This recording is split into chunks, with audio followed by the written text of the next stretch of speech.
ஒரு மனிதனை அரசனுக்கு எதிராக்கிச்சு, ஒரு கூட்டத்துக்கு எதிராக்கிச்சு. இறுதியில் விஷக்கிண்ணத்தை அவரோட கையில் கொடுத்தது. ஆனால் அவர் மரணத்தை தேர்ந்தெடுக்கல, உண்மையை தேர்ந்தெடுத்தார். அவனுடைய 13 வயதில் தன்னுடைய பள்ளி படிப்பை வறுமையின் காரணமாக நிறுத்தினான். கையில் புத்தகம் இல்லை, ஆனால் கண்களில் கேள்விகள் இருந்தது.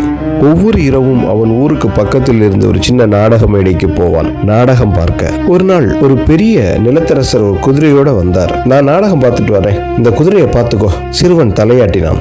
நேரம் ஓடியது, மழை விழுந்தது, மண் சிதறியது, குதிரை முழுக்க அழுக்கு. ஆனா அந்த சிறுவன் அதை துடைத்தான், தண்ணீர் கொடுத்தான், அமைதியாக பேசினான். அந்த அரசர் திரும்பி வந்தார், அதிர்ந்து போனார். குதிரை வந்ததை விட அழகாக இருந்தது. அவர் சொன்னார், நீ குதிரையை கவனிக்கல, ஒரு உயிரை மதிச்சிருக்க. அந்த நாள் முதல் நாடகம் பார்க்க வர எல்லாரோட குதிரைகளும் அவன் பொறுப்பானது. அவன் நாடகம் கற்றான், நடிக்க இல்ல, மனுஷங்களை புரிஞ்சிக்க.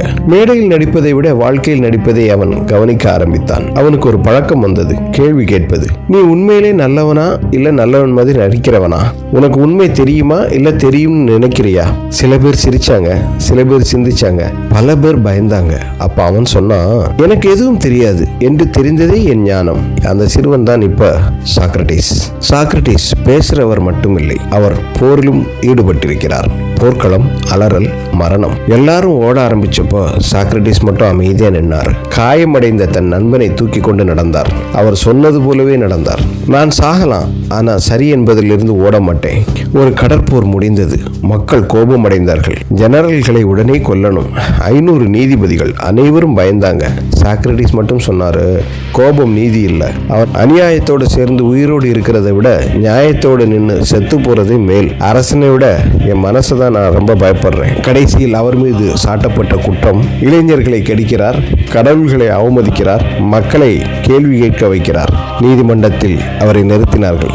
சாக்ரட்டிஸ் அமைதியாக சொன்னார், உண்மையை பேசுறதுனால மரணம் வந்தாலும் நான் போய் பேச மாட்டேன். தீர்ப்பு வந்தது, மரணம். சிறை இருளில் அடைக்கப்பட்டார். அவருடைய மாணவர்கள் சுத்தி இருந்து அழுதனர். ஓடிப்போய் விடலாம் என்று ஆலோசனை கூறினார். சாக்ரட்டிஸ் சிரித்தார்.